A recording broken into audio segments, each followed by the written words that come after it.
ক্ষমা পাওয়ার যোগ্য সেই ব্যক্তি যে ভুল করে, ক্ষমা পাওয়ার যোগ্য সেই ব্যক্তি নয় যে বেইমানি করে।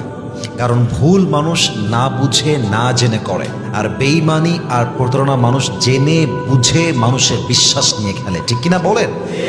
আপনি যদি সেই বেইমানকে আজকে ক্ষমা করে দিয়ে আবার আপনার লাইফে জায়গা দেন, যুগে যুগে এরকম বেইমান, বাটপার, বিশ্বাসঘাতক, নিমো খারাপ আরো বেশি জন্ম নেবে।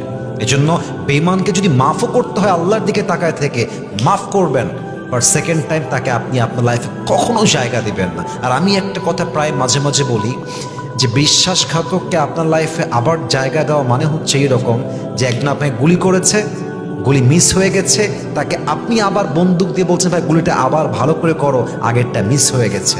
এজন্য একবার যে বিশ্বাস ভাঙে সে মানুষ হিসেবে ক্ষমা পেতে পারে, বাট আমার লাইফে কখনো তার জায়গা সেকেন্ড টাইম কখনো হবে না। ঠিক কিনা বলেন? আল্লাহ আমাদের সবাইকে বোঝার তৌফিক দান করুক, পড়েন সবাই আমিন।